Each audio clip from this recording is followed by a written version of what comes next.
Welcome to pro education. आज के इस वीडियो में हम डिस्क्रीट मैथमेटिक्स MCS 012 का एक term and question paper solve करेंगे। तो यहाँ पर अभी हमारे पास इसका एग्जाम आने वाला है जून में और अभी तक हम इसका ज्यादा सिलेबस कवर नहीं कर पाए हैं। तो जितना सिलेबस कवर किया है उस हिसाब से हम एक एक क्वेश्चन देख लेते हैं और कोशिश करेंगे कि टॉपिक्स भी साथ साथ समझते हुए चले और जो अपना सिलेबस है, जो अपनी बुक है, बुक रिलेटेड जितने भी हमारे पास टॉपिक्स रहेंगे वो भी लाइन वाइज आपको उनकी वीडियोस भी मिलती रहेंगी। तो पहले जो ये क्वेश्चन पेपर में आया हुआ पहला क्वेश्चन है इसको देख लेते हैं। अच्छा, मैं बता दूं उससे पहले कि ये सॉल्व क्वेश्चन पेपर है दिसंबर 2023 का, जो कि अपना 50 नंबर का होता है ये वाला पेपर। और पहला सवाल ये आप जो यूनिट 1 है, यूनिट 1 हमने पूरी कवर की हुई है। यूनिट 1 का ये क्वेश्चन है और ये 2 नंबर का आया हुआ है ये क्वेश्चन। एंड इसी तरीके का क्वेश्चन 2 नंबर का आता है, कभी 5 मार्क्स का आ जाता है। तो ये क्वेश्चन बहुत इंपॉर्टेंट है अभी, क्योंकि ये क्वेश्चन हर बार ही आता है। जरूरी नहीं है कि आपको सेम स्टेटमेंट ही मिलेगी, आपको दूसरी प्रपोजिशन स्टेटमेंट भी मिल सकती है जिसमें प्रेसिडेंस यूज आप करें। आपको ज्यादा से ज्यादा उसमें आपको ज्यादा से ज्यादा कनेक्टर्स मिले और उन कनेक्टर्स से आप फिर देन 1 बाय 1 सॉल्व करें। अच्छा, तो पहले ये वाला क्वेश्चन देखते हैं क्या है। Using truth table show that this, क्या है ये, P और Q। P और Q के बीच में है बाय कंडीशनल ऑपरेटर। ये एक स्टेटमेंट है क्योंकि बीच में क्या है, इक्विवेलेंट का साइन है। हमें LHS और RHS हमें यहां पर शो करना है कि जो ये LHS है वो इसके इक्विवेलेंट है। लेकिन हम बड़े वाले को सॉल्व करेंगे तो देखेंगे, सॉल्व हम दोनों को करेंगे लेकिन इसको सॉल्व करके देखेंगे कि क्या इसके इक्विवेलेंट आया, या जो इसकी वैल्यू आई ये इसके इक्विवेलेंट आया। तो एक एक करके हर एक प्रपोजिशन को जो भी कनेक्टर के साथ वहां पर अप्लाई किया हुआ है उसको सॉल्व करते हैं ट्रुथ टेबल में एंड देन देखते हैं उनकी ट्रुथ वैल्यूज क्या आती हैं। तो इसके लिए सबसे पहले आप सॉल्यूशन में लिखेंगे consider the following truth table. आपको इस तरीके से पेपर में मेंशन करना है कि आपको नीचे वाली टेबल को कंसिडर करना है इनकी ट्रुथ वैल्यूज के लिए। तो ट्रुथ वैल्यूज क्या है हमारे पास, अगर आप देखोगे तो इसमें 2 प्रपोजिशंस है, P और Q। P और Q की बात हो रही है। तो हम पहले क्या करेंगे, अब क्वेश्चन पेपर में ऑलरेडी वहां पर आपके पास देखा होगा हॉरिजॉन्टल लाइंस होती ही हैं, तो वो एक प्रॉब्लम नहीं होगी। आपको वर्टिकल लाइंस आप रफली अपने आइडिया से सीधा सीधा खींचिए। जरूरी नहीं है कि आपको स्केल का यूज करना है, क्योंकि टाइम ज्यादा वेस्ट करने की जरूरत नहीं है। आप फोकस कीजिए कि आप क्वेश्चन सही से करें, क्योंकि ये डायरेक्ट क्वेश्चन है जिसमें हमारे पास 2 प्रपोजिशन है यहाँ पर गिवन।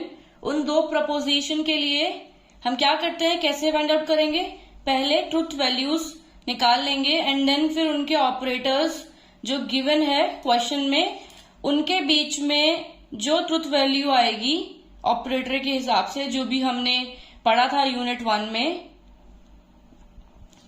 तो पहले P और Q है, 2 की पावर 2 होगा तो मतलब 4, तो 4 वैल्यूज है यहाँ पे एंड देन Q के लिए 2 वैल्यूज मेरे पास।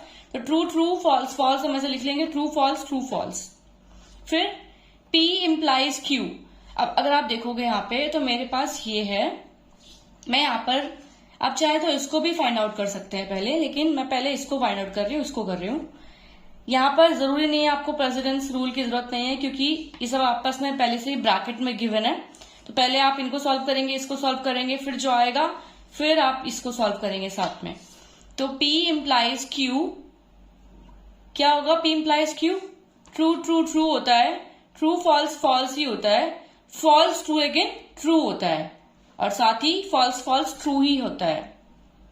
सेम ऐसे ही Q इम्प्लाइज P हम निकाल लेंगे, ट्रू ट्रू ट्रू होता है, फॉल्स ट्रू ट्रू होता है, लेकिन ट्रू फॉल्स फॉल्स ही होता है और फॉल्स फॉल्स तो अपना ट्रू ही है। यही हमारे पास इम्प्लीकेशन के लिए ट्रुथ वैल्यूज आती है, कंडीशनल स्टेटमेंट हम इन्हें कहते हैं, राइट। देन इन दोनों का फाइंड आउट कर सकते हो कंजंक्शन के लिए। लेकिन मैं पहले इसको फाइंड आउट कर रही हूँ, जो कि मेरा बाय कंडीशनल है। तो बाय कंडीशनल ऑपरेटर के लिए हमारे पास क्या वैल्यूज हो जाएंगी? True true true, true false false, false true false, false false true. जब भी एक फॉल्स होगा तो वो फॉल्स ही रहेगा। तो ये मेरे पास, आपको ये सारी ट्रुथ वैल्यूज पता होनी चाहिए हर एक ऑपरेटर की। हमारे पास 4-5 ही ऑपरेटर्स है जो हमने देखे थे। नेगेशन तो सिर्फ उल्टा होता है, कंजंक्शन, डिसजंक्शन, एक्सॉर, अपने पास उसमें क्या कहते हैं एक्सक्लूसिव डिसजंक्शन है, फिर इम्प्लीकेशन हो गया, बाय कंडीशनल हो गया। तो ये 4-5 ही है, आप इनको अच्छे से ध्यान में मेमोराइज कीजिए, ताकि जैसे ये क्वेश्चन आए आप हिचकिचाए ना और डायरेक्टली इस क्वेश्चन को स्ट्रेट फॉरवर्ड करें। ट्रुथ वैल्यूज लिखने के बाद डायरेक्ट जो जो हमारे पास ट्रुथ वैल्यूज है और फिर फाइनल आंसर मेंशन कर दीजिए। अब मेरे पास ये भी आ गया एंड देन इन दोनों की वैल्यूज भी हमारे पास आ गई है, ट्रुथ वैल्यूज। इस ऑपरेटर के लिए फाइंड आउट कर लेते हैं। तो यहाँ पर मैंने पूरा इस तरीके से लिख लिया इसको। ट्रू ट्रू ट्रू होता है, फॉल्स ट्रू फॉल्स होता है, ट्रू फॉल्स फॉल्स होता है, ट्रू ट्रू ट्रू ही होता है। तो ये आ गया मेरे पास इसकी वैल्यू। अब हमारे पास इक्विवेलेंट का साइन किसके बीच में है? इनके और इसके बीच में। तो क्या ये इक्विवेलेंट है? हमें यही शो करना था। क्या आप देखेंगे क्या ये एक दूसरे के आइडेंटिकल है? क्या सेम वैल्यूज आई आपके पास ट्रुथ वैल्यूज? यस। तो हम यहां पर मेंशन कर देंगे thus the last two columns are identical, therefore P by conditional Q is equivalent to this statement। तो ये मेरा पहला क्वेश्चन है। ऐसे डायरेक्ट क्वेश्चंस इस डिस्क्रीट मैथमेटिक्स के क्वेश्चन पेपर में आता ही आता है। 4 नंबर में आता है, 3 नंबर में आता है, 2 नंबर में आता है, 5 नंबर्स में आता है। तो ये सारे मार्क्स के क्वेश्चंस आप मत छोड़िए। अगर छोटा होगा तो 2 नंबर में आएगा, जिसको आप फटाफट से कर सकते हैं, क्योंकि ज्यादा मुश्किल नहीं होगी इसको करने में, टाइम कम लगेगा। जो थोड़ा बड़ा होगा वो 5 नंबर और 4 नंबर में आएगा। तो ये 50 नंबर का क्वेश्चन पेपर है, 50 नंबर ही इसमें होते हैं। तो जो भी क्वेश्चन करें आप उसको ध्यान से करें। एंड अगर आपके कोई कमेंट्स हैं या कोई भी आपके क्वेश्चंस हैं तो प्लीज आप हमें ईमेल कीजिए और कमेंट्स कीजिए। Thank you.